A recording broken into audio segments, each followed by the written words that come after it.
bakkitti argamnu kun haroo Dambal, hara Shaallaa yookaan Abjaataa, hara Wancii, Cabaraa Curcuraa yookaanis immoo kan biroo miti. Magaalaa Finfinneetti kan argamu laga Qabbanaa irratti.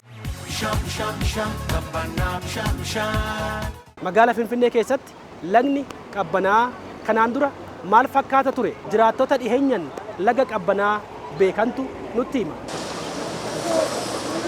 Maqaan koo obbo Yaadataa Diinsaan jedhama. Akka ijoolleen naannoo kanaa bishaan kana daakaa guddataa turan.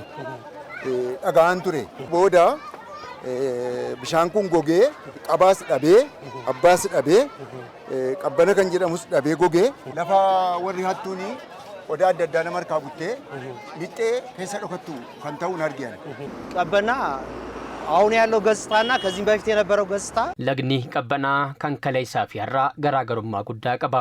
Waggoota dheeraan dura lagni kuni bakka ijoolleen bishaanitti daaktuu fi tajaajila garaagaraa kennu ture jedhama. Kana dhagahaatis guddanne. Booda kana garuu bakka balfiitti gatamu ta'ee bishaanis badee asiin darbuuf bakka sodaachisaa ture. Hojii misooma qarqara lageenitiin lagni Qabbanaa misoomee kaleessa bakka hara galfii fi boqonnaa kan hin taane har'a bakka bashannanaa fi bakka boqonnaa ta'eera. Akka kanaan bareedee miidhagee bakka hara galfii fi boqonnaa ta'uun laga Qabbanaa jiraattotaaf hawaasa magaalaa Finfinneetiif maal fidee dhufe isaanumarraa dhageenya. Duraan dursee namni manaan bahu ture. Bakka gadi bahee ilaaluun qabu ture. Oo gadi bahee namaa iyyaa bool caakkalitu arga. Saamamanii yeroo fiigu arga. Saamee kan fiigu arga. Saamamee kan fiigu argita malee akka ammaa kanatti gadi baatee ija kee banattee waan argitu irratti asamma yeroo kana ni agaas gadi bahee yeroo kana laalu yeroo na jalaa yeroo ni deemu beeku. Utuu nan hin beeknatti dhiya. በእጅ የያዘ ወርቅ እንደ መዳብ ይቆጠራል አለ የሚባለው Warqiin harkaa qaban hanga mungeessu oduun durii jedhu Finfinneetti waan hafe fakkaata. Iddoon kaleessa darbuudhaaf sodaattu har'a bakka bashannanaa ta'eera.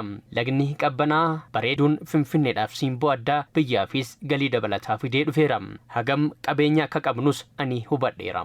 As qilleensa qulqulluu bakka boqonnaatii fi aara galfiitu jira. Carraa argadhee kana arguu koo fi ani hedduun gammade. Daawwattoota keenya akkuma argaa jirtan laga Qabbanaa irraa yeroo ammaa kana akka jirru jalba xixiqqaa kanaan deemaa socho'aa kan jirru. Duuba kiyyatti immoo kan agartanii hojii jalbaa hojjechuudhaan yeroo garaagaraatti muuxannoo bara dheeraa kan qaban. Mee wal barraa maqaa keetiin eenyu maal hojjettaa isaa dhuftee Qabbanaa akkamitti agarta? Ani maqaan koo Siisaa Lamaayyoo jedhama. Kan dhufe magaalaa Bishooftuu Kurriftuu irraa dhufe. Ani hojiin koo hojii jalbaarran ture. Qabbanaan iddoo gaarii, iddoo bashannanaa, iddoo hawwattuu taatee jirti ammarratti. Seenaa isaa hin dhageenye iddoo balfiitti gatamu xuraawaa ture ammarratti irraa bareeddee haala gaariin hawwattoota hedduutu asitti argamaa jira.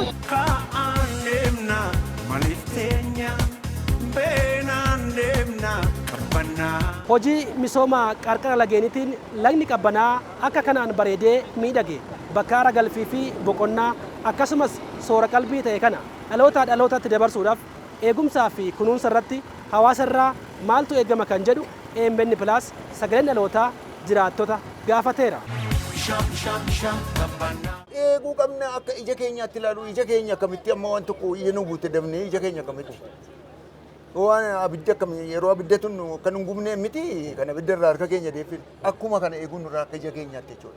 Kaan deemna maliif teenya beenaan deemna Qabbanaa. Hojiin misooma qarqara lageenii magaalli Finfinnee waggoota 2 fi 3 as eegalte magaalaa Finfinnee akka maqaa ishee bareechuu miidhagsuu bira darbuudhaan hawwata turizimii magaalichaa dabaluudhaan akkasumas qabeenya turizimii biyyaa beeksisuu maqaa gaarii biyyaas ijaaruu keessatti hiikoo guddaa fidaati kan jiru.